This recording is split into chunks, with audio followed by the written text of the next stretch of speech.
अस्सलामुअलैकुम दोस्तों, तेलंगाना में कांग्रेस को एक बहुत ही बड़ी कामयाबी मिली है। तेलंगाना इलेक्शन के 2023 के नतीजे सामने आ चुके हैं। बिना किसी भी पार्टी के सपोर्ट के कांग्रेस खुद से अपनी गवर्नमेंट तेलंगाना के अंदर बनाने वाली है और वोटिंग होने से पहले ही ऐसा नजर आ रहा था कि तेलंगाना के अंदर कांग्रेस की गवर्नमेंट बनेगी, जिससे मुतालिक हमने 3 दिन पहले पोस्ट भी डाला था जिसमें एडवांस में ही कांग्रेस को मुबारकबाद दे दी थी। अब हो सकता है कि कुछ लोग नेगेटिव बातें करना शुरू कर दे, तो भाई नेगेटिव बातों के ऊपर भी अपन बात करेंगे, लेकिन है ना वो बाद में बात करेंगे। अभी जीत के ऊपर बात करेंगे। गवर्नमेंट बनाने के लिए 60 सीटों की जरूरत है। कांग्रेस के पास है 64 सीट्स। जहां तक बीआरएस की बात है, 39 सीट्स बीआरएस को मिल रहे हैं। बीजेपी भी थोड़े बहुत सीट्स जीती है, 8 सीट्स बीजेपी को आए हैं। जहां तक एआईएमआईएम पार्टी की बात है, एआईएमआईएम पार्टी अपने तमाम 7 के 7 सीट्स दोबारा जीत चुकी है। चार मीनार से मीर जुल्फिकार अली, चंद्रायन गुट्टे से अकबरुद्दीन अवैसी, बहादुरपुरे से मोहम्मद मुबीन, मलकपेट से अहमद बिन अब्दुल्ला बलाला, कारवान से कौसर मोहिउद्दीन। नामपल्ली में काफी ज्यादा सख्त मुकाबला देखा गया। एक जानिब फेरोज खान थे कांग्रेस के, वही दूसरी जानिब माजिद हुसैन थे एआईएमआईएम के। नामपल्ली इलाके में सिर्फ 1500 से 2000 वोट्स के साथ माजिद हुसैन को जीत हासिल हुई। वहीं दूसरी जानिब याकूतपुरे में भी काफी ज्यादा सख्त कंपटीशन देखा गया। पहले तो याकूतपुरे के अंदर बीजेपी लीड कर रही थी, उसके बाद में दोनों कंपटीशन में आ गए। एक जानिब थे एमबीटी के अमजदुल्ला खान खालिद, वहीं दूसरी जानिब एआईएमआईएम के जाफर हुसैन मेराज मुकाबले में थे। नामपल्ली में 21 राउंड का मुकाबला था, याकूतपुरे में 25 राउंड का मुकाबला था और एआईएमआईएम पार्टी फाइनल मोमेंट में जीत गई दोनों जगह भी। और गोशा महल में राजा सिंह को बड़ी कामयाबी मिली है, 20,000 से ज्यादा वोट्स मिले राजा सिंह को। और अब ये खबर आई कि जुबली हिल से भी अजहरुद्दीन को कामयाबी मिली है, 500 के करीब वोट से वो जीते हैं। मजलिस के जितने भी उम्मीदवार जीते हैं तमाम को हम मुबारकबाद देते हैं। वहीं दूसरी जानिब राजेंद्र नगर और जुबली हिल्स में एआईएमआईएम को कामयाबी नहीं मिली है। तेलंगाना के डीजीपी आज जाकर रेवंत रेड्डी से मिले थे, जिसके बाद में अभी ये खबर आ रही है कि इनको सस्पेंड कर दिया गया है। यहाँ पर आप देख सकते हैं हैदराबाद और हैदराबाद के करीबी इलाके में जितना आपको ये पिंक कलर नजर आ रहा है, यहाँ पर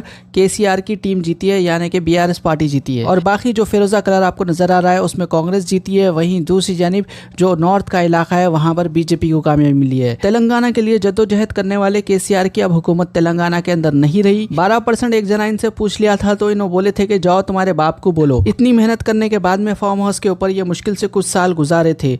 वहीं दूसरी जानिब इनके बेटे को चाहिए था कि इलेक्शन लड़ता, लेकिन वो किससे लड़ चुका था उसकी ये जुबानी सुनिए।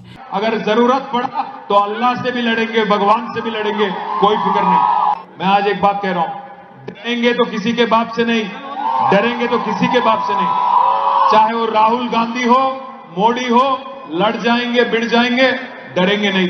मालूम है हमें, वो चाहते हैं कि हम दबाव में आए, उनसे डर जाए, बट डरेंगे नहीं। जब तक आपकी मदद है, जब तक आपकी आशीर्वाद हम पे है, जब तक आपकी मोहब्बत हमें मिलती रहे, तब तक अगर जरूरत पड़ा तो अल्लाह से भी लड़ेंगे, भगवान से भी लड़ेंगे, कोई फिक्र नहीं। एक बात मैं जरूर कहूंगा, रेवंत रेड्डी सामने था, इसी वजह से किसी और का मुकाबला करने की जरूरत नहीं पड़ी। जीतने के बाद रेवंत रेड्डी का क्या कहना है यहाँ पर आप सुन सकते हैं। आज बहुत खुशी की बात है और केटीआर ने आज ट्विटर में वेलकम किया कांग्रेस पार्टी जीत को। मैं भी बीआरएस को धन्यवाद देना चाहता हूँ। ये स्पिरिट आगे सरकार चलाने में भी दिखाना है, क्योंकि 10 साल अब सरकार में बैठा हुआ है, अभी विपक्ष में बैठने वाले। विपक्ष के सुझाव हमेशा हम खातिर करते हैं, पॉलिसी हम बनाएंगे, सजेशंस विपक्ष की जिम्मेदारी है सजेशन देने का।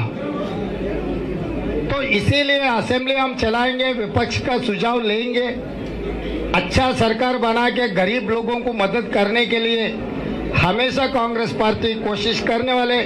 इसमें हम बीआरएस और कल्वकुंट्ला चंद्रशेखर राव, भारतीय जनता पार्टी मिस्टर किशन रेड्डी, एमआईएम अध्यक्ष Asaduddin Owaisi and CPI, CPM and Telangana Janasamiti professor Kodandaram, सबके मदद लेकर, सुझाव लेकर एक अच्छी सरकार बना के देश में एक आदर्श सरकार बनाने के लिए हमेशा हम लोग कोशिश करेंगे।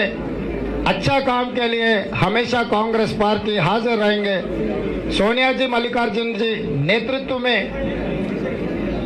एक अच्छा सरकार बना के तेलंगाना स्टेट को हम तरक्की करवा देंगे। तेलंगाना कांग्रेस के तमाम चाहने वालों को मुबारकबाद देते हैं और साथ ही साथ यही उम्मीद करते हैं कि आने वाले दिनों में कांग्रेस ने जो वादे किए थे वो वादों के ऊपर पूरा खड़ी होगी। और जहां तक बीआरएस पार्टी की बात है, बीआरएस पार्टी भी अच्छे सीट जीती है और बीआरएस पार्टी भी अपोजिशन का रोल अदा करेगी। और जाते जाते शायर इमरान ने केसीआर से क्या कहा यहाँ पर आप सुन सकते हैं। कि अब तो तेलंगाना की है यही पुकार, तैयार रहिएगा अगले मिसरों पर, कि अब तो तेलंगाना की है यही पुकार, बाय बाय केसीआर, अब तो तेलंगाना की है यही पुकार।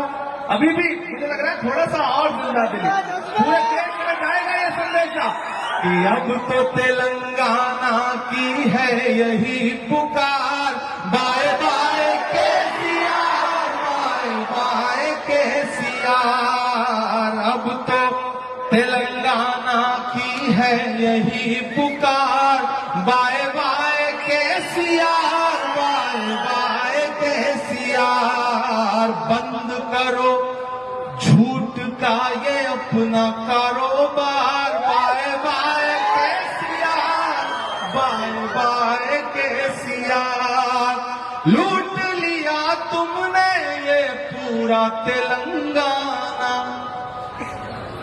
लूट लिया तुमने ये पूरा तेलंगाना, झूठ मूठ का अब बनाओ ना बहाना, माला माल हो गए सब तेरे रिश्तेदार,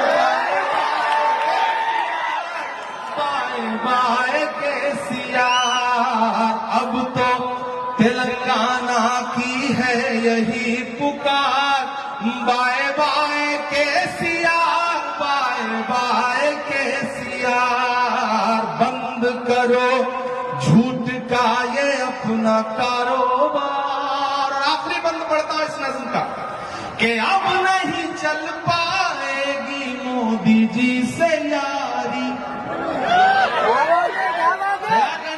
अगले मिसरे पे कि अब नहीं चल पाएगी मोदी जी से यारी, तुम नहीं निभा पाए अपनी जिम्मेदारी, तुम नहीं निभा पाए अपनी जिम्मेदारी, आपकी ये कार अब तो हो गई बेकार, बाय केसीआर, बाय केसीआर, अब तो तेलंगाना की है यही पुकार, bye bye KCR, bye bye KCR, चीख कर ये कह रहा हूँ मैं तो बार बार, bye bye KCR, bye bye KCR, लगाइए मेरे साथ नारा, बाय बाय, एक एक हाथ उठना चाहिए और एक एक आवाज निकलनी चाहिए,